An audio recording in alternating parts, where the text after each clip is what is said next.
제목은요. 이재명 탄원서 안 썼다. 이상민이 받은 욕설 문자입니다. 지금 이 시각 이재명 대표 영장 심사가 이루어지고 있는 이 서초동 법원 삼거리에는요. 이른 아침 비가 내리는 궂은 날씨에도 이재명 대표의 지지층과 반대파의 맞불 집회가 있었습니다. 일부 지지자는 어제 저녁부터 촛불 집회를 한 다음 노숙을 했다고 하는데요. 이들은 우리가 이재명이다, 이재명은 죄가 없다 이런 말이 적힌 팻말을 흔들었습니다. 이 자리에서 송영길 전 민주당 대표도 마이크를 잡았는데요. 검사들이야말로 위증교사, 증거 조작, 살인이라고 생각하는데 동의하십니까? 검사들은 자기가 수사되면 제일 먼저 한 게 뭔지 아세요? 핸드폰 때려부시고 컴퓨터 포맷하고, 검사들은 자기들이 수사를 받으면 모든 증거를 바로바로 인멸합니다. 어비준 부장검사, 대장동 사건을 기소했던 검사입니다. 네, 어제 민주당 무려 90만 명이 적힌 이재명 대표의 영장기각 탄원서 이 재판부에 전달을 했습니다. 이 사실상 여론 재판을 시도하고 있다라는 비판이 나오는데요. 이런 강성 지지층에 기댄 사법부 압박, 실제 영장 심사 결과에는 영향이 크지 않을 것이란 전망이 나옵니다. 영향을 거의 안 주죠. 뭐 그런 논리라고 하면은 뭐 저도 형사재판도 해봤습니다만 네. 탄원서 나오는 많이 내는 피고인들을 다 석방하나요? 그렇지 않습니다. 그 오히려 네. 이건 가정적인 겁니다만 예. 뭐 예를 들어서 이재명 대표가 오늘 영장 청구 사실을 네. 뭐 일부 시인을 한다면 그러면 오히려 그 정말 많은 양의 탄원서보다는 더욱더 영장 뭐 기각에 도움이 되는 뭐 이러한 상황이 될 수도 있다고 생각합니다. 네, 이 탄원서 90만 장엔 민주당 의원 161명의 이름도 포함이 됐습니다. 민주당 168석이죠. 이재명 대표를 빼면 탄원서 안 쓴 민주당 의원 6명이 누구냐? 당장 체포동의안 가결표 색출로 해석이 됐습니다. 168명 중에서 161명이 탄원서 썼다고 하는데 쓰셨습니까? 안 썼습니다. 판사 입장에서는 그게 그렇게 가볍게 생각되지는 않죠. 또 그런 목적으로 탄원서 제출하는 거 아닙니까? 예. 물론 뭐 호소하는 측면도 있겠지만 네. 그러나 특히 사회적 약자에 대해서 탄원서를 우리가 제출하는 것이 아니고 제1당의 당대표에 대한 유력 정치인에 대한 탄원서를 제출을 하는 것인 만큼 예. 담당하는 판사 입장에서는 상당한 심리적 압박이 있을 것이 능히 짐작이 된다고 생각합니다. 네, 강성 지지층으로부터 하루에 500통이 넘는 항의 문자와 24시간 전화가 걸려온다는 이상민 의원. 최근 당원으로부터 받은 문자가 공개가 됐습니다. 이상민이 받은 응원 문자라는 제목의 화면을 보시면 문자를 보낸 이가 캡처한 화면인데요. 언뜻 보면 응원 문자 내용 같지만 이렇게 세로로 읽어보면 욕설로 읽히는 조롱의 메시지입니다. 이 숨은 뜻을 알게 된 이 의원 천벌받을 것이요 이렇게 응수했는데요.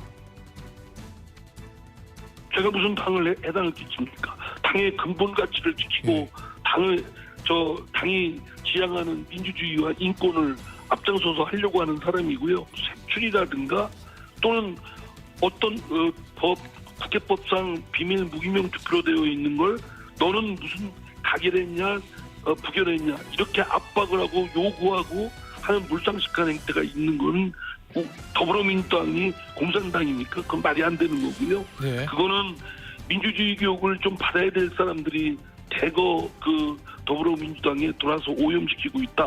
저는 그렇게 생각을. 네, 앞서 이재명 대표에 대한 체포 동의안 극적인 표수 차이로 가결이 되면서 민주당에서는 당장 누가 가결표를 찍었냐 이걸 색출해내야 징계해야 한다는 목소리가 나왔습니다.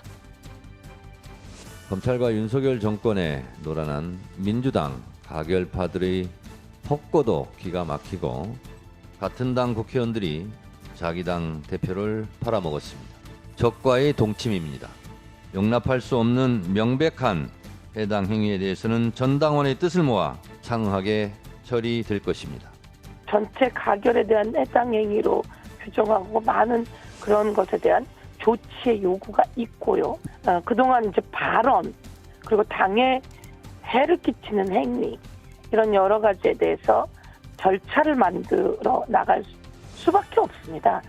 검찰 독재 정권의 정치 탄압에 똘똘 뭉쳐 싸워도 모자랄 판에 어떻게 동지의 등에 칼을 꽂을 수 있는지 도저히 납득할 수 없습니다. 네, 이런 분위기에 얼마 전 사퇴 의사를 밝힌 비명계 최고위원 어제 최고위 자리에서 이렇게 직접 심경을 토로했습니다. 저는 자기 증명을 거부합니다. 비로하고 야만적인 고백과 심판은 그나마 국민들에게 한 줌의 시종자처럼 남아있는 우리 당에 대한 기대와 믿음마저 날려버릴 것이기 때문입니다. 네, 이런 가운데 또 다른 비명계 김종민 의원, 이재명 대표를 검찰에 넘겼다며 살해 협박을 받아 경찰이 직접 수사에 나서기도 했습니다.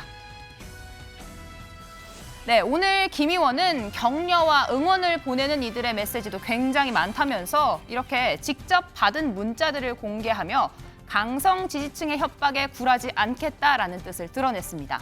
하지만 이재명 대표 구속 위기에 원내대표 선거를 앞두고 오늘 오전 민주당 중진들은 이재명 대표를 두고 극심하게 분열되는 당 상황에 우려하는 목소리를 냈습니다. 일단 대체적으로 일단 중진들은 당의 일단 분열적인 상황에 대한 우려를 많이 하시고요. 그리고 이제 원내대표 선출과 동시에 수습 국면으로 좀 빨리 당이 안정화되도록 해야 된다. 이를 위해서 중진들의 뜻을 함께 모아서 노력을 하자. 그런 정도 이야기 오늘이었습니다. 가결표를 던진 의원들에 대해서 해당 행위라고 하거나 색출하는 움직임에 대해서도 좀 이게 당론으로 정해진 게 아니기 때문에 해당 행위라고는 엄격히 볼 수 없는 것이다. 그런 의견들이 중진들의 대체적인 의견입니다.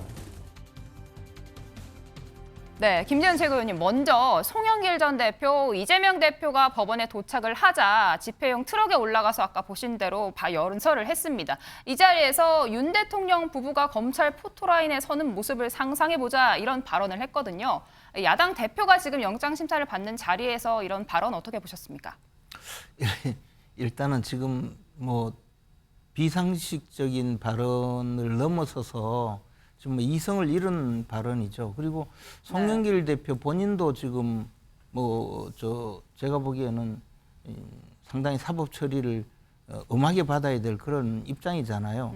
저는 민주당이 지금 막 그 분위기에 휩싸여서 조국 사태 때의 상황을 지금 재현하고 있다고 보는데요. 네. 지금 해당 행위자 색출 뭐 이런 말을 하지만 네. 민주당의 가장 큰 해당 행위자가 바로 이재명 대표예요. 당을 완전히 온전히 망쳐놓았잖아요. 그리고 저게 뭐 당을 운영하거나 당의 지도부에서 또는 뭐 당의 일원으로서 네. 이런 일을 벌인 게 아니고 지방자치단체장 성남시장 시절의 개인 비리 행위거든요. 아까 다른 분이 말씀하셔서 지방정부 이야기를 했는데 제가 그 경북도청에서 4년간 근무한 사람이에요. 네. 그 지방에서도 똑같이 일이 있지만 예컨대 부시장이 인사권자거든요. 그러면 부시장이 인사를 하면서 정결을 하면서 시장한테는 통보도 하지 않고 인사를 하느냐. 절대 그래 안 해요. 시장이 이 인사에 전부 다 관여를 할 수 있도록 그 시스템이 네. 되어 있는 것이죠. 지금 이런 여러 가지 이야기를 마구 하면서 상황이 이 검찰이 증거 없이 말만 가지고 수사를 했다, 기소했다, 또 더 나가서 검찰이 우격다짐으로 네. 증거를 조작하고 있다 이런 이야기를 하는데 그거 영장 재판 결과를 보고 네. 과연 이재명 대표가 구속되느냐 아니냐 결과를 보고 나서 결정을 해도 늦지 않고 구속되면 또 다른 이야기를 할 텐데 저는 뭐 그것은 그때 가서 보자 이런 입장이에요. 네, 결과는 좀 지켜보자. 이재명 네. 대표가 오히려 조금 악재가 될 수 있다 이런 얘기를 해주셨는데요. 네. 김병민 최고위원님, 현재 네. 그런데 민주당은 90만 개에 달하는 탄원서를 제출한 상태입니다. 민주당 의원들을 포함해서 굉장히 많은 숫자인데요. 법원에 조금 압박이 될 수 있다라는 비판도 나오는데 이런 상황 어떻게 보십니까? 민주당 지지층의 힘자랑에 불과하다고 생각합니다. 사법부에서 이런 내용들을 바탕으로 네. 영장 심사하는 과정에 큰 영향을 미치지는 않을 거라고 보는데요. 민주당에 있는 의원들 중에 160명이 넘는 의원이 탄원서에 서명을 하지 않습니까? 네. 그러니까 이재명 대표를 지키겠다고 하는 데다가 다 같이 한 배를 태운 거거든요. 만약에 영장이 발부되더라도 이렇게 탄원서를 쓰고 지지자들, 당원들이 보여줬던 저 엄청난 위력과 힘에 대해서 이재명 대표가 끝까지 가야 된다라고 하는 정치적 행위처럼 보이게 되는데 결국 이런 내용들을 이재명 대표와 온전히 민주당이 한 몸처럼 묶이기 시작하면서 네. 그 사법 리스크가 이재명 대표 개인이 아닌 민주당 전체로 번져나갈 수 있다고 저는 확신합니다. 이렇게 뭔가 동참하는 뜻을 보이는 게 오히려 민주당의 악재가 될 수 있다라는 이야기 같은데요. 박성민 최고위원님, 이런 90만 장의 탄원서 보내는 상황에서 법원이 과연 영향을 좀 받을 걸로 보이시나요? 어떻게 전망하시는지. 그건 판사의 판단에 달려 있는 부분이라고 생각을 합니다. 다만 네. 이제 그런 거죠. 이제 당원과 지지자들이 자발적으로 또 주위에 이런 것들을 돌리면서 독려를 하고 또 지역위원회별로 여러 가지 이제 탄원서에 동참해주길 바라는 여러 촉구하는 행위들이 네. 있었는데 과연 이것을 판사에 대한 압박만으로 볼 수 있는 것이냐. 저는 이것도 일종의 당내에서의 정치 행위가 아닌가 이렇게 생각을 합니다. 그래서 그 부분에 대해서 너무 네. 과하게 이제 상대 진영에서 비판할 이유도 없다고 생각하고 그리고 벌써부터 뭐 숫자의 조작이 있는 것 아니냐 이런 네. 여러 가지 가짜 뉴스를 설파하는 국민의힘의 일부 급조됐다. 인사들도 네. 있는데요. 그런 발언들은 좀 자중하시고 하나의 정치적인 행위로 봐주셨으면 합니다. 네, 박진은 부원장님, 이런 상황에 민주당 내부 상황이 쉽지가 않습니다. 아까 이상민 의원이 받은 욕설 문자도 있었고 살해 협박 내용도 있었고 이재명 대표의 구속영장 이런 결과 별개로 민주당 안에서 이런 내용 분열하는 상황 어떻게 좀 해소가 가능할 거라고 보십니까? 생각보다 내용이 별로 없어요. 이재명 대표 지지도가 지금 당내에서 90% 가까이 있는데 뭐 내용이랄 게 뭐 있겠습니까? 하나로 일치 단결됐기 때문에. 지금 이상민 의원 같은 경우에 저게 뭐 살해 협박이라든가 법률적으로 문제가 되는 것들은 수사를 하면 되는 거고요. 우리 이상민 의원 같은 경우에는 또 문재인 정부 때는 문재인 대통령 지지자들한테 또 문자 많이 받으신 분이에요. 저분은 또 원래 문자 많이 받으시는 분인데 네. 스타일이 이제 당에서 늘 그 좀 뭐라고 합니까? 쓴소리 또는 뭐 비협조적인 대표적인 이야기 이렇게 인물이시죠. 하시는 스타일인데 이런 겁니다. 절이 싫으면 중이 떠나면 되는 거예요. 앞에서도 말씀드린 것처럼 민주당은 국민의힘의 의원들 것도 아니고 평론하는 정치 평론가들 것도 아니고요. 당원들이 주인인 겁니다. 네. 대한민국의 주인은 누굽니까? 대한민국 국민들이 않습니까? 똑같습니다. 정당이라는 것은 정당을 파티라고 하는 것은 하나의 국가로서 일부로서 기능한다는 그런 뜻이에요. 그런 부분에 의해서 당원 지지자들과 자기가 성격이 맞지 않으면 떠나야 되는 거예요. 근데 왜 안 떠나느냐? 민주당에서 공천받는 게 유리하거든요. 저는 그게 본질이라고 봅니다. 네, 오늘 뉴플리는 여기까지 듣도록 하겠습니다. 다음 앵커의 픽 함께 보시죠.